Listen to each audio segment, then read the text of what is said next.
All right, so today we're going to look at relations, and I do have to go back and do a little bit more with your solving equations because you might run into three different types of solutions, and I forgot to put that in the last video, so I'm going to put today is notes on relations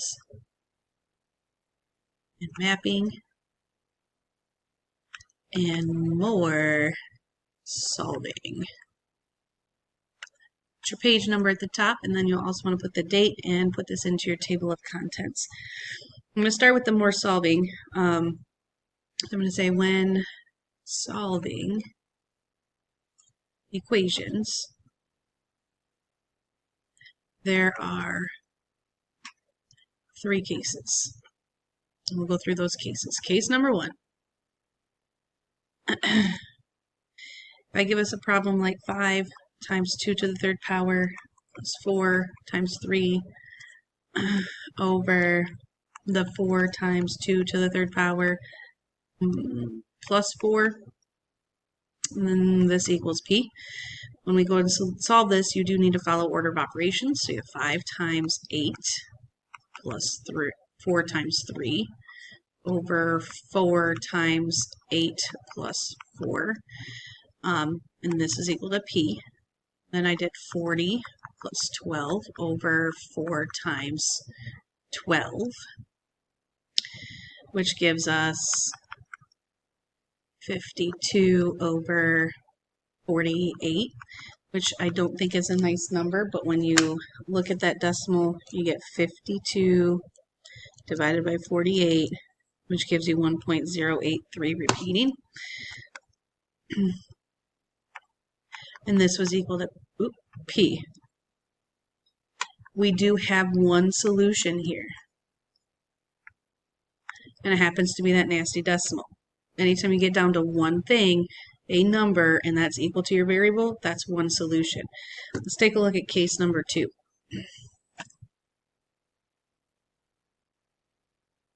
If I gave us the problem 2 times 5 minus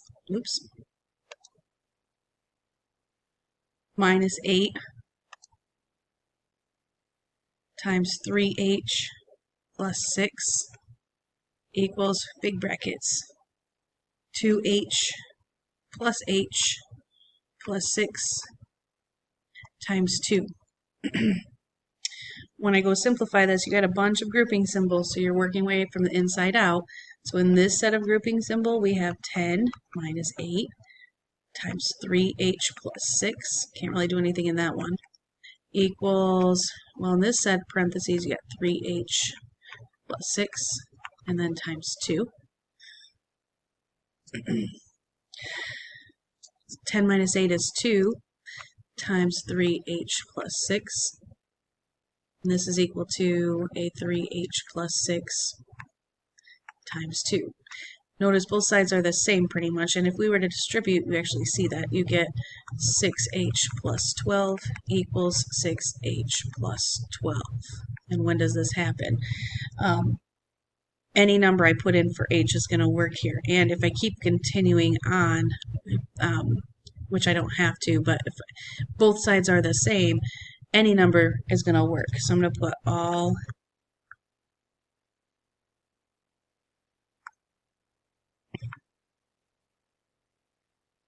and I'm going to put there are infinite number of solutions.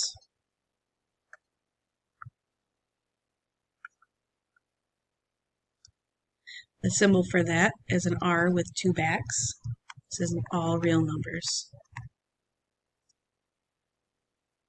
Work. We also like to call this the identity.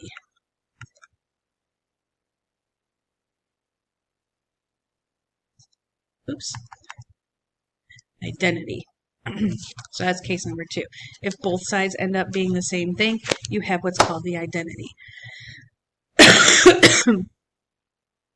All right, case number 3.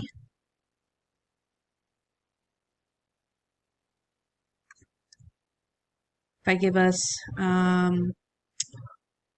4n minus 12 plus 2 equals n times 6 minus 2 minus 8. Following order of operations, I would have 4n minus 14 equals n times 4 minus 8. Or in other words, I get 4n minus 14 equals 4n minus 8. The 4n's are the same, but you get a minus 14 and a minus 8. Nothing that I'm going to put in here works. So I'm going to put nothing. Not even 0. So in this case, we get no solution. Or we can actually use that empty set symbol again. Nothing works. Okay, so that's just a quick review on your solutions for solving equations. What I really wanted to get into today was mapping and relations.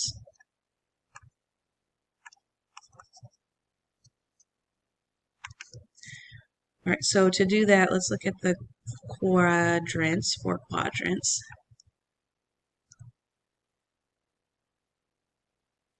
Or coordinate grid. In your first quadrant, it's up here in the upper right-hand corner. Then you have quadrant 2, and then quadrant 3, and then quadrant 4. Your x-axis is the horizontal, your y-axis is the vertical. Your x-axis happens to have the independent variable.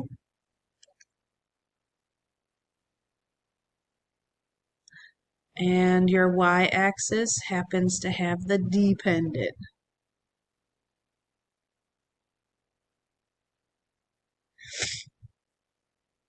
In quadrant 1, both parts, both x and y, are positive. Oops, but positive. And then I go over here, I get a negative positive. Down here, I get negative negative. And then here I get positive negative for your points. Special point here in the corner, this is called your origin. And I want to say one more thing about your independent and dependent variable, or dependent and independent axes. They are number lines. Starting at the origin at 0, we go positive in this direction, negative numbers in this direction, and again, up at the top, for dependent variables, we have positive in this direction, and below the origin, we would get into the negatives. All right.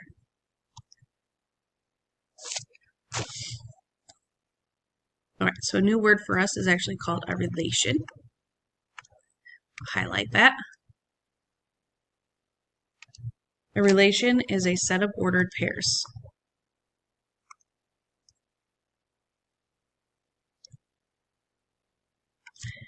And there's multiple ways we can actually look at a relation. One way is to look at a table. Any table is a relation because it has ordered pairs in them, XY form.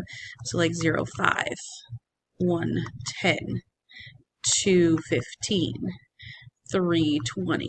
These are all ordered pairs. You have 4 of them. They are in table form. It is a relation.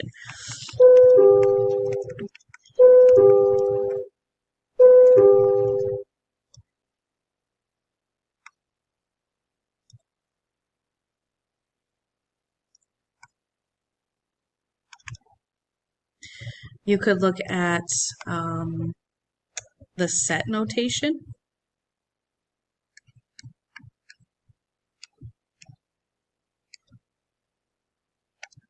Okay, so you could have a bunch of ordered pairs written out with the squiggly brackets. You could have 0, 5, 1, 10, 2, 15, and 3, 20. We could even list out more if we wanted to, but this is set notation. It's a relation with 4 ordered pairs.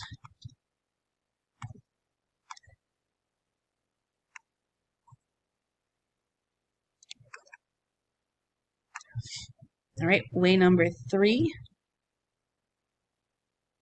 We could look at a graph. I'm not going to do that, but any point on a graph, as long as it's making a graph, we do have a relation. Any point is an ordered pair, we do have a relation there. We're going to look at what are called domain and ranges.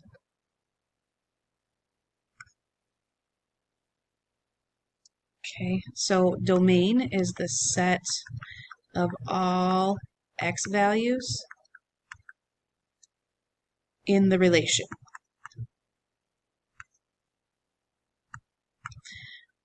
Range is the set of all y values in the relation.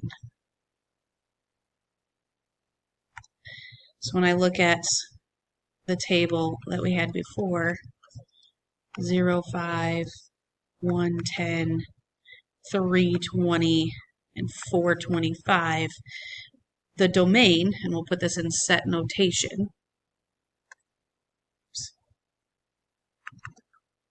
put D for domain, are all the x values. So 0, 1, 3, 4.